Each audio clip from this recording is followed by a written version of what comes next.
ভালো নেই দেশের একমাত্র প্রবাল দ্বীপ সেন্ট মার্টিনের বাসিন্দারা। কাজ নেই, তাই অলস সময় পার করছেন স্থানীয়রা। ফেব্রুয়ারি থেকে ৯ মাসের জন্য পর্যটক নিষিদ্ধ থাকায় বাজারে কয়েকটি নিত্যপণ্যের দোকান ছাড়া দ্বীপে অধিকাংশ ব্যবসা প্রতিষ্ঠানই বন্ধ। বিকল্প আয়ের সুযোগ না থাকায় চরম কষ্টে দিন পার করছেন দ্বীপের অধিকাংশ মানুষ। বান্ডেল থাকলে প্রতি সেনমানিতে টাকা বাঁচবে। বিকাশ সেনমানি বান্ডেল কিনে জিতুন প্রতি লেনদেনে। নেই কোলাহল, নেই চিরচেনা ব্যস্ততা, তাই ক্যারাম খেলে সময় কাটাচ্ছেন মানুষেরা। আয় রোজগার কমাই, অর্থ সংকট ও খাদ্য সংকটে দিন যাচ্ছে তাদের। এই চিত্র দেশের একমাত্র প্রবাল দ্বীপ সেন্ট মার্টিনের।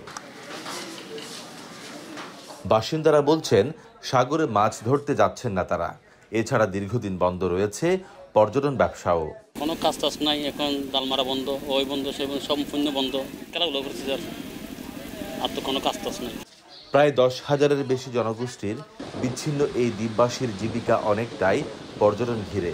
এছাড়া 15 থেকে 20% মানুষ সাগরে মাছ ধরতে যায়। তাদেরও বছরের বেশিরভাগ সময় অলস পার করতে হয়।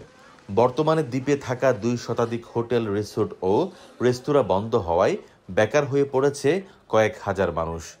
এমন পরিস্থিতিতে দ্বীপ ছাড়ার কথাও ভাবছেন অনেকে। উপদেষ্টা মহোদয় রেজওয়ানা ম্যাডাম যে বলেছিল যে আমাদের জন্য বিকল্প, যে বেকারত্ব দূরীকরণের জন্য বিকল্প ব্যবস্থা করবে, বিভিন্ন এনজিও সংস্থা ঢুকাবে, যারা বা খাদ্য সহায়তা দেবে। এ পর্যন্ত সিজন বন্ধর পরে কিন্তু তার কোনো আমরা কি পেলাম না। যা কিছু আছে বিক্রি করে খাচ্ছে, এটাও শেষে গেলে আস্তে আস্তে মানুষ দ্বীপ ছাড়তে বাধ্য হয়ে যাবে। পর্যটন মৌসুম ছাড়া বাকি সময়গুলোতে বিকল্প কর্মসংস্থানের দাবি স্থানীয়দের। প্রশাসন বলছে স্থানীয়দের জীবনমান উন্নয়নে বছর জুড়ে থাকবে নানামুখী কার্যক্রম। কয়েকটি প্রপোজাল আমরা তৈরি করেছি, সেই প্রপোজালগুলো পাঠিয়েছিও। তার মধ্যে উপজেলা থেকে আমরা একটা প্রপোজাল পেয়েছি, উপজেলা প্রশাসন থেকে।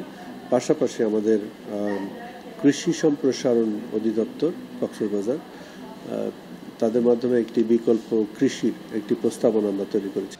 গত বছর পর্যটন মৌসুমে সেন্ট মার্টিনে জাহাজ চলাচল করেছিল মাত্র 2 মাস।